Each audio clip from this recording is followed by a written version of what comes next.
Corporation है, municipalities हैं, municipal councils हैं, वो लोग किस लिए वहाँ बैठे हुए हैं? राय तो आप ले ही नहीं रहे किसी की। तो इसका मतलब है कि उन सब लोगों को आपने इररेलेवेंट कर दिया। जब आपने यूटी बनाया इसको, आपने एलजी साहब की यहाँ अपॉइंटमेंट कर दी, पहले इससे हमारे गवर्नर साहब थे, और एलजी की एडमिनिस्ट्रेशन के टाइम पे इतने इम्पॉर्टेंट इश्यूज जो हैं इन पर फैसला नहीं होना चाहिए। यूटी को स्टेट में कन्वर्ट करो और यहाँ की इलेक्शंस हों, जहाँ के इलेक्टेड लोग जो आए वहाँ उसके आने के बाद इन चीज़ों पे इम्पॉर्टेंट इश्यूज पे फैसला। 2 दिन पहले ही सरकार ने प्रॉपर्टी टैक्स को लेकर एसओ निकाला, जिसमें यह बताया गया कि 1 अप्रैल से प्रॉपर्टी टैक्स जो है अब लगना शुरू हो जाएगा, जिसके बाद से ही अलग अलग जगहों से जो है विरोध प्रदर्शन शुरू हो गए, जिसमें पॉलिटिकल पार्टीज भी थी, ऑर्गेनाइजेशंस भी थी, सिविल सोसाइटीज भी थी। इसी तरह बार एसोसिएशन ने भी इस पर कड़ा विरोध किया और उसी विरोध में आज यहां पर हाई कोर्ट में वर्क सस्पेंशन रखी गई है और इसमें अपना विरोध जताया गया जिस तरीके से प्रॉपर्टी टैक्स लगा है। इसी पर बातचीत करने के लिए इस समय हमारे साथ बार एसोसिएशन के प्रेसिडेंट एम.के. भारद्वाज साहब हैं। इनसे जानते हैं क्या सर, जिस तरीके से प्रॉपर्टी टैक्स लगाया गया है उसका कड़ा विरोध जो है किया जा रहा है, आप भी विरोध में? मेरा पर्सनल ओपिनियन ये है कि ऐसे फैसले हमेशा डेलिब्रेशंस के साथ होने चाहिए। आप सभी जानते हो कि हमारी लास्ट असेंबली इलेक्शंस जब हम स्टेट थे, हमारा स्टेटस स्टेट का था, स्पेशल स्टेटस था हमारा, तो 2014 में इलेक्शंस हुई थी। 2014 के बाद 2019 में रीऑर्गेनाइजेशन एक्ट आ गया। रीऑर्गेनाइजेशन एक्ट आने के बाद हम ये उम्मीद करते थे कि हमें स्टेट का स्टेटस मिल जाएगा और उसके बाद हमारे असेंबली इलेक्शंस होंगे, हमारी लोकल गवर्नमेंट बनेगी, लोगों की नुमाइंदगी होगी। तो ये जो इश्यूज़ होते हैं, ये इश्यूज़ हमेशा जो पब्लिक के रिप्रेजेंटेटिव्स हैं उनके साथ डिस्कशन के साथ होने चाहिए। आपके पास आज की डेट में सारी अर्बन लोकल बॉडीज़ जो हैं, जिसमें आपकी कॉरपोरेशंस हैं, आपकी म्यूनसिपैलिटीज़ हैं, सभी जगह इलेक्टेड लोग बैठे हुए हैं। आपके मेयर जम्मू, मेयर श्रीनगर, आपने उन दोनों की स्टेटमेंटें तो सुन ली होंगी। दोनों ने ये बात कही है कि हम मीटिंग करेंगे। तो मीटिंग आप क्या करोगे? गवर्नमेंट ने जब एक बार एसओ निकाल दिया, आप मीटिंग करते हो जी, पब्लिक चाहती है, जब वो रिप्रेजेंटेटिव्स चाहते हैं, ये एसओ इम्प्लीमेंट नहीं होना चाहिए। तो इसका मतलब ये हुआ कि आप इसको डिफाई करने जा रहे हो। मेरा आपसे यही प्रश्न है, जैसे अभी आपने कहा कि इलेक्टेड बॉडीज हैं और सरकार ने इस पर एसओ निकाल दिया, इन दोनों में काफी एक कॉन्ट्रडिक्शन ये है कि क्या ऐसा हो सकता था जैसे हो गया, और प्लस इसमें फिर जो लोकल बॉडीज इलेक्टेड हैं उसका क्या रोल रहता है? मैं तभी तो आपको बोल रहा हूँ ना कि आपने टैक्सेशन एक बड़ा इम्पॉर्टेंट सेक्टर है। आपने टोल टैक्स लगा दिए। आप जगह जगह पे जब टैक्स लगाने की बात करते हो, आज की डेट में हमारी स्टेट एक ट्रांजिटरी फेज से गुजर रही है। यूटी जो हमारी है ट्रांजिटरी फेज है। जब आपने यूटी बनाया इसको, आपने एलजी साहब की यहाँ अपॉइंटमेंट कर दी, पहले इससे हमारे गवर्नर साहब थे, और एलजी की एडमिनिस्ट्रेशन के टाइम पे इतने इम्पॉर्टेंट इश्यूज जो हैं इन पर फैसला नहीं होना चाहिए। ये मेरा पर्सनल व्यू भी है और हमारे वकला साहिबान का भी, आपको जिससे भी आप बात करोगे उनका व्यू यही आएगा कि ऐसे फैसले हमेशा जो इलेक्टेड रिप्रेजेंटेटिव्स हैं उनसे बातचीत करके, उनसे डेलिब्रेशंस करके, उनकी राय लेके, क्योंकि वो जो लोग हैं जो बिल्कुल फील्ड में रहते हैं। आप म्यूनसिपैलिटी का वार्ड देखिए, म्यूनसिपैलिटी के वार्ड में कितने लोग वहाँ बिलो पॉवर्टी लाइन रहते हैं, कितने लोग इकनॉमिकली ठीक हैं, कितनी कमर्शियल इस्टेब्लिशमेंट्स हैं, कितने लोग अफोर्ड कर सकते हैं, कितने लोग अफोर्ड नहीं कर सकते। ये ओपिनियन आपको कौन देगा? आप अगर इस चेयर पे मैं जैसे बैठा हूँ एज प्रेसिडेंट, मेरे पास ओपिनियन जब बार मेंबर्स के आते हैं तो उसके बाद हम राय बनाते हैं। मैं अकेला बैठ के यहाँ कोई राय नहीं बना सकता। तो जब एक सिंगल मैन ब्यूरोक्रेट एक जो आईएएस ऑफिसर है, वो गवर्नमेंट ने उसको तैनात कर दिया, पोस्ट उसको दे दी, उसकी ड्यूटी बनती है कि ये फीडबैक पहले ले कि ये कितने वार्ड्स हैं, वार्ड्स में लोगों की इकोनॉमिक कंडीशन क्या है, क्या लोग टैक्स दे सकते हैं, नहीं दे सकते। आप कोविड से अब सबको मालूम है कि पूरी दुनिया जो है कोविड से एडवर्सली इफेक्टेड थी। लोग जो हमारे ट्रेडर्स हैं, बाज़ारों में जाइए, लोगों के पास कस्टमर्स नहीं हैं, लोग इकोनॉमिकली जगह जगह बैठ रहे हैं, कमज़ोर होते जा रहे हैं, एम्प्लॉयमेंट ज़ीरो है। आपके पास सोर्सेज जो हैं इनकम के कहाँ हैं?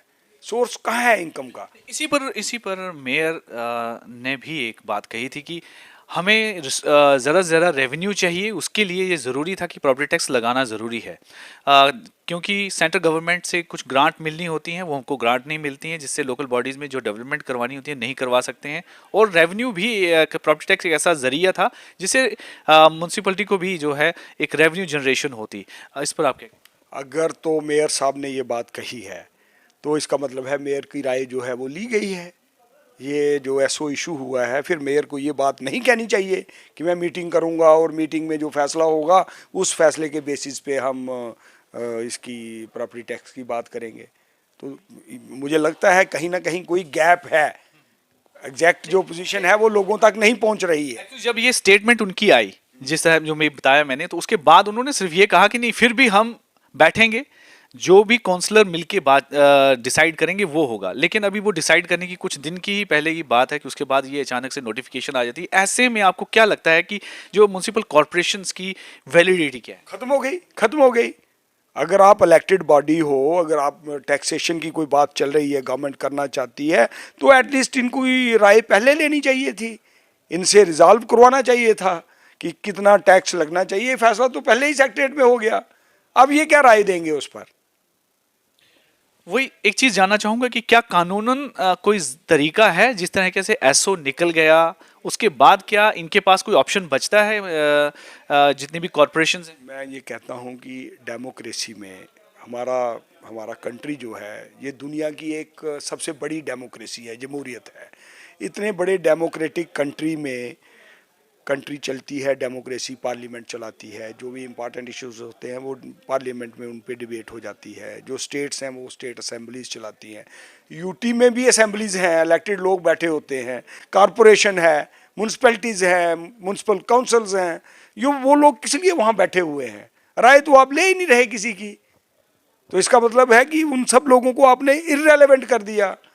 ये डिस्कशंस उनके साथ पहले हो जानी चाहिए थी कि हम ये लगाना चाहते हैं, आप अपनी अपनी राय दो, अपने अपने सजेशंस दो, अपने अपने एरियाज़ में कितने लोग आपके टैक्स पे कर सकते हैं, कितने लोग टैक्स नहीं पे कर सकते। ये फैसला तो सेक्रेटरीट में हुआ है। तो अगर कॉरपोरेशनें पहले कंसल्ट हो चुकी हैं, फिर मेयर जम्मू, मेयर श्रीनगर इनको ऐसे स्टेटमेंट। जैसे अभी ये बताया जा रहा है कि कल एक हाउस मीटिंग रखी गई है स्पेशल, तो क्या लगता है कि ऐसे में सिर्फ ये दिखावा है कल जो मीटिंग होगी, या सच में वहां पर आपको, क्योंकि आप कानून के जानकार हैं, क्या वहां पर कुछ ऐसा हो सकता है कि इससे बदला जा सके? मैं आपको एक बात बताऊं कि जब नोटिफिकेशन निकल जाए, एसओ निकल गया, ठीक है, उसमें उन्होंने पूरा क्राइटेरिया जो है वो डिफ़ाइन कर दिया है। उन्होंने ये भी बताया है कि कैसे कैसे ये टैक्स जो है इम्पोज होगा, उसकी कैलकुलेशंस कैसे होंगी, उन्होंने हर चीज़ तो कर दी हुई है। कल अगर मीटिंग होती है, उस मीटिंग में बीजेपी के भी लोग होंगे, रूलिंग पार्टी है दिल्ली में, नेशनल पार्टी है, कांग्रेस के भी लोग होंगे, बाकी पार्टियों के भी लोग होंगे, इंडिपेंडेंट लोग भी वहाँ होंगे। सभी लोग अपनी राय देंगे। अगर उनकी राय मान लो ये आ जाती है कि प्रॉपर्टी टैक्स नहीं लगना चाहिए बिल्कुल, तो उस सूरत में गवर्नमेंट इस एसओ पे क्या करेगी? और अगर जो म्यूनसिपैलिटी है, कॉरपोरेटर्स हैं, ये डिसीजन ले लेते हैं, यूनानिमसली डिसाइड करते हैं ये प्रॉपर्टी टैक्स नहीं लगना चाहिए, तो ये कॉरपोरेशन इसको डिफाई करेगी गवर्नमेंट ऑर्डर को? मैं वही चीज जानना चाहता हूँ कि इज इट पॉसिबल? कैसे डिफाई करेंगे? एक बार ऑर्डर हो गया, ऑर्डर को इम्प्लीमेंटेशन का प्रोसीजर लॉ ने आगे ही दिखाया हुआ है। रिकवरी करने के प्रोसीजर इसमें प्रिस्क्राइब्ड है, जो नहीं देगा उसके खिलाफ एक्शन हो जाएगा। तो इसलिए मैं ये नहीं समझता कि हाँ ये है कि गवर्नमेंट अगर सजेशंस चाहती होगी, गवर्नमेंट हो सकता है इसको, मैं तो ये कहूँगा गवर्नमेंट को इसको अबेयंस में रख देना चाहिए। कॉरपोरेशन जम्मू, कॉरपोरेशन श्रीनगर और सारी छोटी से छोटी म्यूनसिपैलिटी भी जो है उनका ओपिनियन लेना चाहिए। ओपिनियन के बाद आप इस पर फैसला करिए। फैसला मैं ये समझता हूँ छोड़ देना चाहिए, इसको यूटी को स्टेट में कन्वर्ट करो, और यहाँ की इलेक्शंस हों, जहाँ के इलेक्टेड लोग जो आए वहाँ उसके आने के बाद इन चीज़ों पे इम्पॉर्टेंट इश्यूज पे फैसला। मेरा आखिरी आपसे प्रश्न है कि जैसे आज आपका विरोध था और कल भी जैसे आपने बातचीत की कि आने वाले समय में आपने कहा कि अगर सरकार इस पर कोई अपना रुख तय सही नहीं करती और जहाँ से वापस लेने की नहीं लेती है तो आने वाले समय में जो है बार एसोसिएशन कड़ा रुख ले सकता है। क्या क्या है आपकी आगे की रणनीति? मैं आपको एक बात बताऊं कि हम भी सोसाइटी का, समाज का एक हिस्सा हैं। बार एसोसिएशन जब भी कोई ऐसे इश्यूज आते हैं सामने, ऐसे ऑर्डर्स निकलते हैं जो लोगों को एक्सेप्टेबल नहीं होते हैं, आप किसी से भी बात करिए, कोई भी आदमी ये नहीं कहेगा कि ये ऑर्डर जो है हमें एक्सेप्टेबल है। बार सब लोगों से चर्चा करेगी। चैम्बर ऑफ कॉमर्स के प्रेसिडेंट हम किसी एक चैनल पे इकट्ठे थे, तो वहाँ मैंने उनकी राय भी देखी। उनकी राय भी वही है जो आम मेरी राय है, या बाकी वकला साहिबान की, जनरल पब्लिक की राय है। तो हम मिलजुल करके ट्रेडर से भी बात करेंगे, यूथ से भी बात करेंगे, जो रूरल एरियाज़ में म्यूनसिपैलिटीज़ हैं उनके जो रिप्रेजेंटेटिव्स हैं, वहाँ के रहने वाले जो लोग हैं उनसे भी बात करेंगे। बात करने के बाद हम इस सारे इशू को पे डेलिब्रेशंस के बाद डेफिनेटली कोई ना कोई जो पाथ है, एजिटेशनल पाथ, उसको हमें अडॉप्ट करना पड़ेगा ताकि ये रोल बैक हो जाए।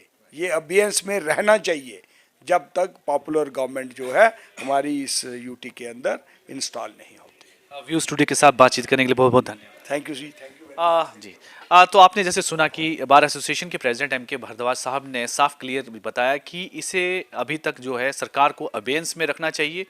नई सरकार यहाँ पे आती है, वो डिसाइड करे कि प्रॉपर्टी टैक्स लगना चाहिए या नहीं लगना चाहिए, ये किस तरीके, ये सारा फैसला उन पर छोड़ना चाहिए, ना कि सिर्फ चंद एक दो ऑफिसर जो हैं वो बैठ के ये डिसाइड कर लेते हैं। और जो सबसे ज़्यादा स्टेक होल्डर इसमें हैं म्यूनसिपल कॉरपोरेशंस, उसको भी अगर कॉन्फिडेंस में नहीं लिया तो साफ पता चलता है कि सरकार की मंशा क्या है, किस तरीके से आम जनता पर जो है वो टैक्स का बोझ लगातार बढ़ाती जा रही है।